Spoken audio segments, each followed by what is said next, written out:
बिस्मिल्लाहिर्रहमानिर्रहीम। अस्सलाम वालेकुम। आप देख रहे हैं मेरा यूट्यूब चैनल। मैं हूं Rana Mubashar. My dear viewers, आपने अक्सर देखा होगा कि आपके इर्द गिर्द के जितने भी लोग होते हैं, लाइक आपके घर में भी जो लोग होते हैं, आपके बहन भाई हैं, आपके वालिदैन हैं, अगर आप मैरिड हैं तो आपके जो मैरिटल स्टेटस मतलब आपकी वाइफ होगी या आपका हस्बैंड होगा, आपके बच्चे होंगे, दोस्त अहबाब, गली मोहल्ले में जितने मतलब जिन जिन लोगों के साथ आप लोगों का वास्ता पड़ता है डेली लाइफ में, आप लोगों ने अक्सर ये मतलब देखा होगा कि किसी एक पॉइंट के ऊपर, किसी एक बात पे सब लोगों की राय जो है, सब लोगों की जो ओपिनियन है वो एक नहीं होती। अगर मैं किसी भी चीज़ को किसी पॉजिटिव वे में सोच रहा हूँ तो उसी चीज़ के बारे में कोई दूसरा शख्स, कोई भी दूसरा शख्स जो है ना, वो नेगेटिव वे में भी सोच सकता है। तो किसी एक आपके लोग पर्टिकुलर पॉइंट या पर्टिकुलर बात या पर्टिकुलर चीज़ के बारे में सब लोगों की एक ही पॉइंट पे जो है ना वो इत्तेफाक नहीं करते, सब लोगों की राय मुख्तलिफ होती है।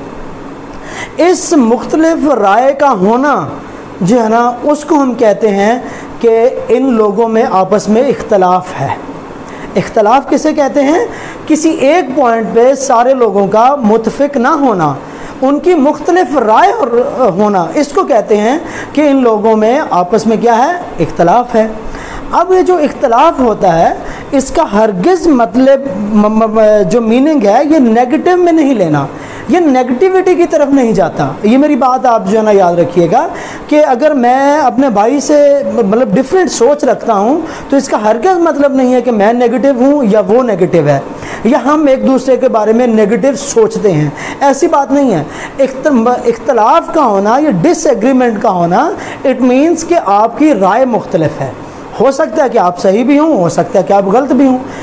और माय डियर व्यूअर्स, सामईन इकराम, ये जो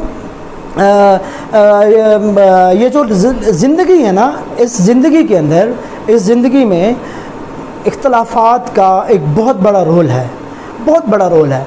आप समझो, आपको समझाने के लिए मैं एक एग्जांपल देता हूँ कि लाइक नेकी है और एक बदी है, नेकी है और बुराई है, अच्छाई है और बुराई है।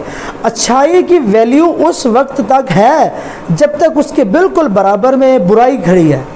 अगर बुराई को मैं निकाल देता हूँ तो अच्छाई सिंगल है, अच्छाई जो है या नेकी जो है वो सिंगल है। उसकी अहमियत तो है, इम्पोर्टेंस है, लेकिन उस लेवल की इम्पोर्टेंस, उस लेवल की अहमियत नहीं है कि भाई जिस लेवल की बुराई के साथ रहते हुए है।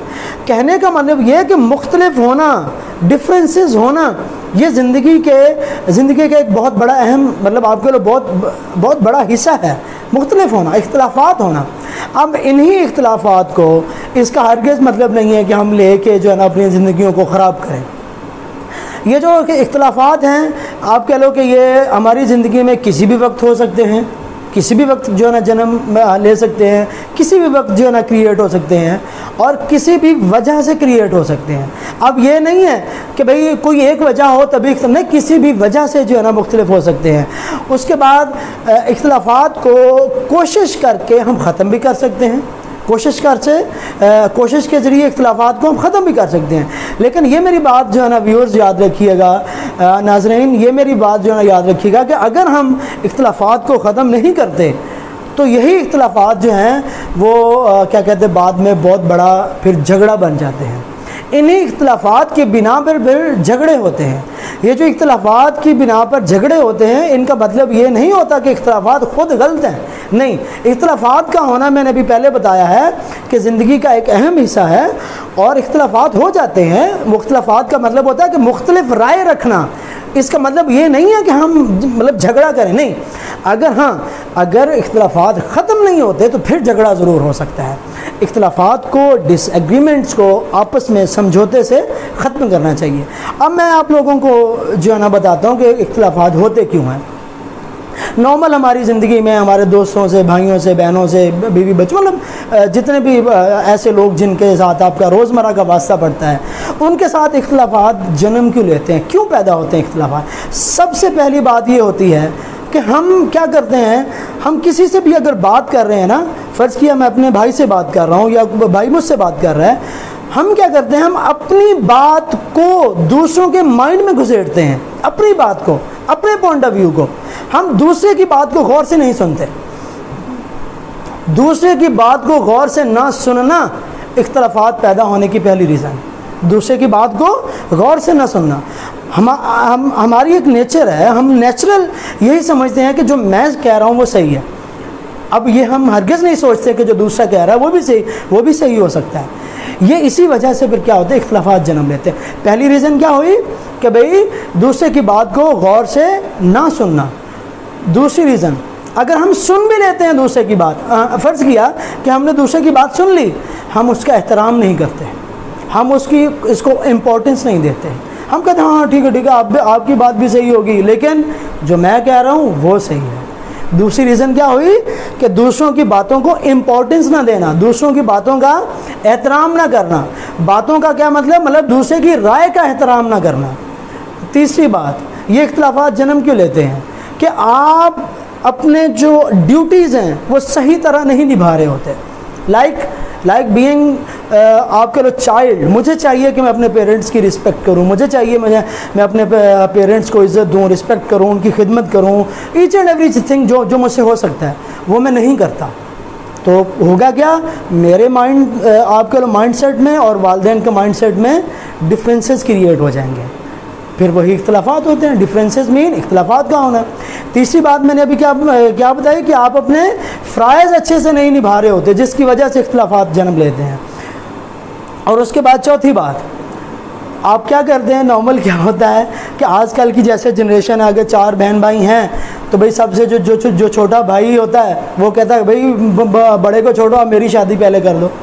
मैं जो है ना आप कह लो कि बड़ा बनना चाहता हूँ, मेरी आप शादी पहले कर दें, मेरे लिए आप कर दें, आप कह लो कि आप किसी भी काम में अपनी बारी का या अपनी टर्न आउट का, अपने वक्त का इंतज़ार नहीं करते। अपनी बारी का इंतज़ार ना करना, जिसकी वजह से आप दूसरों से फिर मुख्तलिफ हो जाते हैं।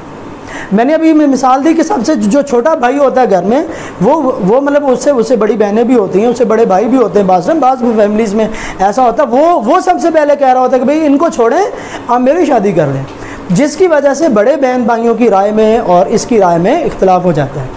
मतलब क्या हुआ कि आप अपनी बारी का इंतज़ार नहीं करते। बोलते वक्त भी यही है ना कि अगर फ़र्ज़ किया 4-5 बंदों में कोई किसी बात पे डिस्कशन हो रही है, तो हर बंदा ये सोचता है कि उससे पहले मैं बोलूँ, उससे पहले मैं बोल।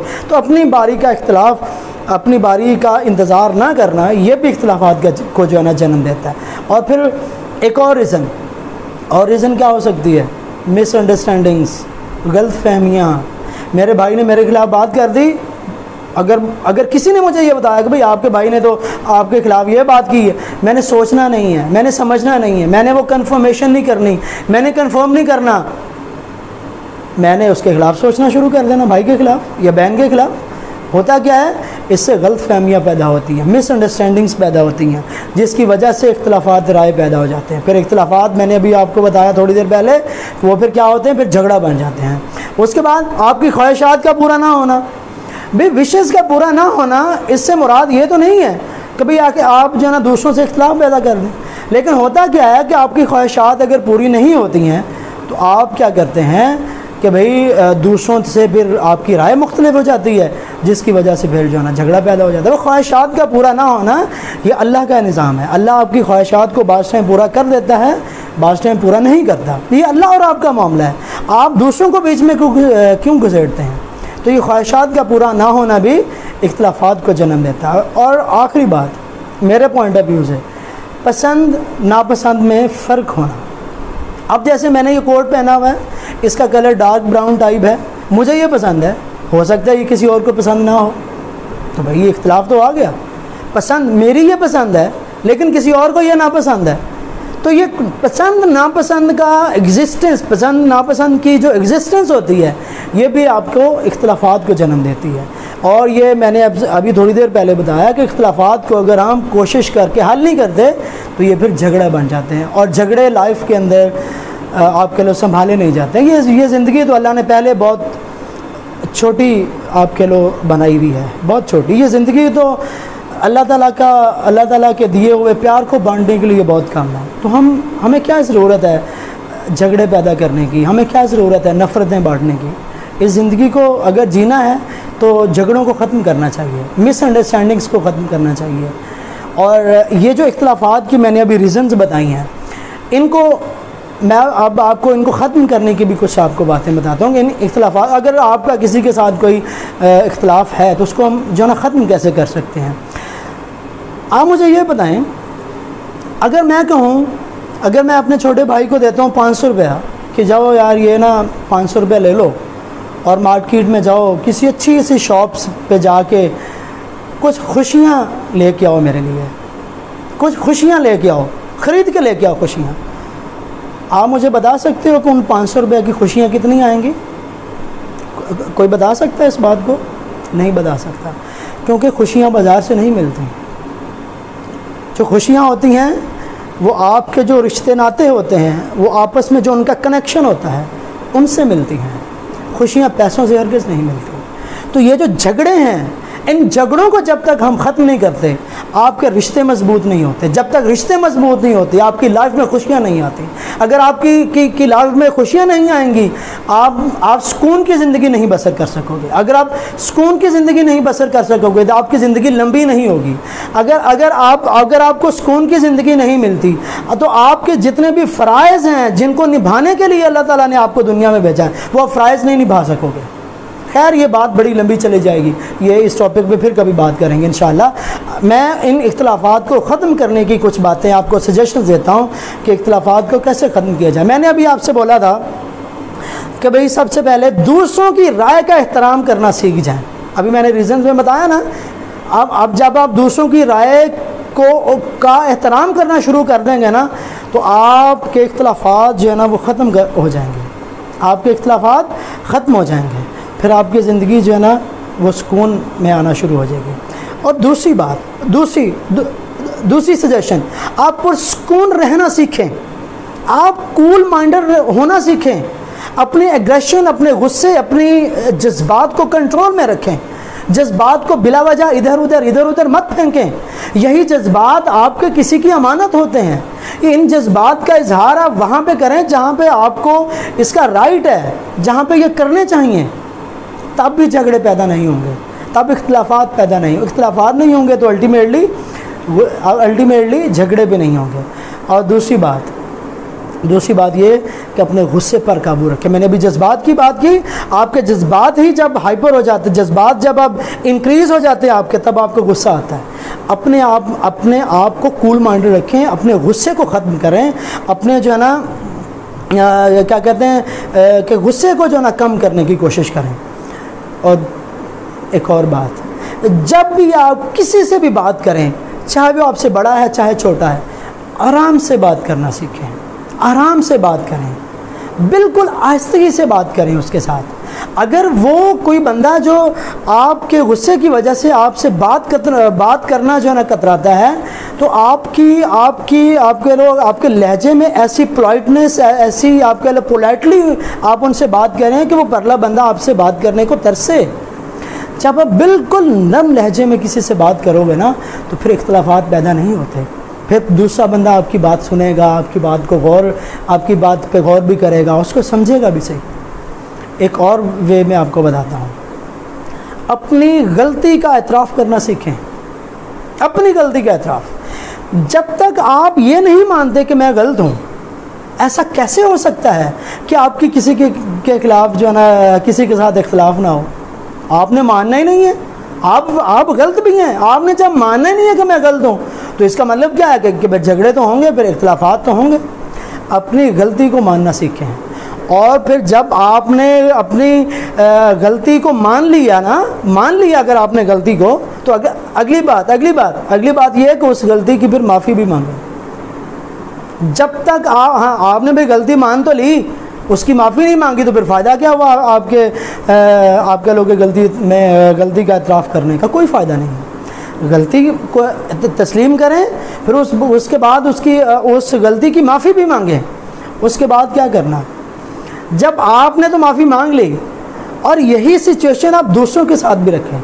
अगर कोई दूसरा बंदा आपसे अपनी गलती तस्लीम करता है और वो माफ़ी भी मांगता है, फ़र्ज़ किया, तो उसको माफ़ कर दें। खुदा की कसम, जिस दिन आप ये अपनी तबीयत में दूसरों को माफ़ करना ले आएंगे अपनी तबीयत में, उस दिन से आपकी ज़िंदगी सुकून में गुजरेगी, बिल्कुल सुकून में गुजरेगी आपकी ज़िंदगी। दूसरों को माफ़ करना सीखें तो फिर इख्तिलाफ़ात नहीं होंगे।